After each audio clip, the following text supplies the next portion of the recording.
B news ವರದಿ ಬಂಗಾರಪೇಟೆ ತಾಲೂಕಿನ ಮಂಚಹಳ್ಳಿ ಗ್ರಾಮದಲ್ಲಿ ನೆಲೆಸಿರುವ ಶ್ರೀ ಭಗವತಿ ಅಂಗಾಳ ಪರಮೇಶ್ವರಿ ಹಾಗೂ ಉಜ್ಜಯಿನಿ ಮಹಾಕಾಳೇಶ್ವರ ದೇಗುಲದಲ್ಲಿ ಶಿವರಾತ್ರಿ ಅಂಗವಾಗಿ ವಿಶೇಷವಾಗಿ ಪೂಜೆಯನ್ನು ನೆರವೇರಿಸಲಾಯಿತು.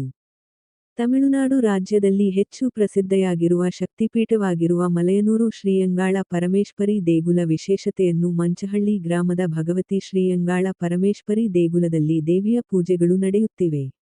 ಇಡೀ ಜಿಲ್ಲೆಯಲ್ಲಿಯೇ ಪವಿತ್ರ ಸ್ಥಾನವಾಗಿರುವ ತಾಲೂಕಿನ ಮಾವಹಳ್ಳಿ ಮಂಚಹಳ್ಳಿ ಗ್ರಾಮದಲ್ಲಿ ಶ್ರೀ ಭಗವತಿ ಅಂಗಾಳ ಪರಮೇಶ್ವರಿಯ ಉತ್ಸವ ಮಹೋತ್ಸವ ಕಾರ್ಯಕ್ರಮವನ್ನು ನಡೆಸಲಾಯಿತು. ಗ್ರಾಮದ ಪ್ರತಿಯೊಂದು ಗ್ರಾಮದಲ್ಲಿಯೂ ದೇವಿಯ ಮೆರವಣಿಗೆ ನಡೆಸಿ ಅದ್ದೂರಿಯಾಗಿ ಪೂಜೆ ನೆರವೇರಿಸಲಾಯಿತು.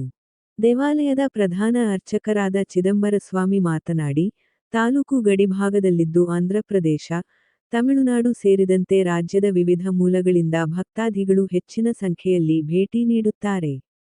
ಭಕ್ತಾದಿಗಳ ಇಷ್ಟಾನುಸಿದ್ಧಿಗಳು ನೆರವೇರಿದ ಮೇಲೆಯೂ ಸಹ ಭಕ್ತಾದಿಗಳು ಬಂದು ತಮ್ಮ ಹರಕೆಗಳನ್ನು ಪೂರೈಸುತ್ತಿರುವುದು ಸಾಮಾನ್ಯವಾಗಿದೆ. ಸನಾತನ ಧರ್ಮವನ್ನು ನಂಬಿರುವ ಭಕ್ತಾದಿಗಳು ದೇಗುಲಗಳಿಗೆ ಭೇಟಿ ನೀಡುವುದು ಭಕ್ತಾದಿಗಳ ಮನಸ್ಸಿಗೆ ಬಿಟ್ಟ ವಿಚಾರವಾಗಿದ್ದು, ಭಕ್ತಾದಿಗಳ ಸಹಕಾರದಿಂದ ದೇಗುಲ ಅಭಿವೃದ್ಧಿಯಾಗುತ್ತಿದ್ದು, ಇನ್ನೂ ಹೆಚ್ಚಿನ ಭಕ್ತಾದಿಗಳ ಸಹಕಾರ ಅಗತ್ಯವಿದೆ ಎಂದರು.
ಭಗವತಿ ಅಂಗಾಳ ಪರಮೇಶ್ವರಿ ದೇವಸ್ಥಾನ ಮಂಚಳ್ಳಿ ಈ ಗ್ರಾಮದ ಪ್ರಯುಕ್ತ ಇವತ್ತಿನ ದಿವಸ ಶಿವರಾತ್ರಿ.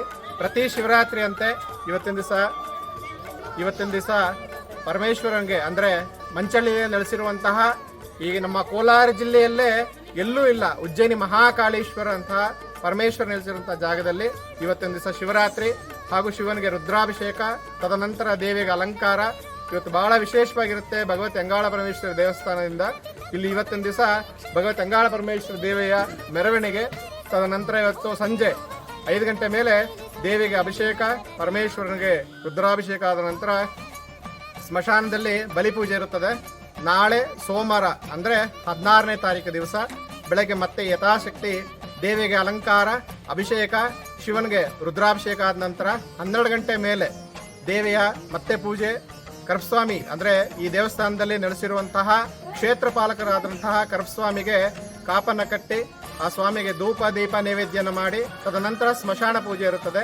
ಎಲ್ಲರೂ ಸಮಸ್ತ ನಮ್ಮ ಗ್ರಾಮದ ಸಹಕಾರದೊಂದಿಗೆ ಎಲ್ಲರೂ ಈ ಪೂಜೆಗೆ ಆಹ್ವಾನ ಮಾಡುತ್ತಾ ಎಲ್ಲರೂ ಬಂದು ಸಹಕರಿಸಿ ಸದಾ ನಿಮ್ಮ ಒಂದು ಸಹಕಾರ ಇದರಲ್ಲಿ ಇರಲಿ ಅಂತ ಹೇಳಿ ತಮ್ಮೆಲ್ಲರಿಗೂ.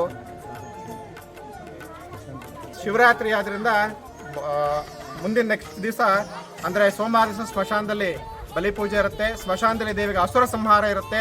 ಇಲ್ಲಿ ಯಾವುದೇ ತರಹ ಏನು ವಿಶೇಷಪ್ಪ ಅಂದರೆ ಇಲ್ಲಿ ಬಲಿ ಕೊಡೋದಿಲ್ಲ ಜಗನ್ಮಾತೆಗೆ. ಏನಿದ್ರು ಬೂದ್ಗುಂಬಳಕಾಯಿ ತರಕಾರಿಗಳಿಂದ ತಾಯಿಗೆ ನೈವೇದ್ಯನ ಮಾಡ್ತಾ ಪ್ರತಿಯೊಬ್ಬರಿಗೂ ಒಳ್ಳೇದಾಗಲಿ ಅಂತ ಹೇಳಿ ನಮ್ಮ ಒಂದು ಪ್ರಾರ್ಥನೆ. ಸರ್ವೇ ಜನ ಸುಖಿನೋ ಬಂತು. ಎಲ್ಲರೂ ಬಂದು ಭಾಗವಹಿಸಿ ದೇವಿಗೆ ಕೃಪೆಗೆ ಪಾತ್ರರಾಗಿ ಅಂತ ಹೇಳ್ತಾ ವಂದನೆಗಳು.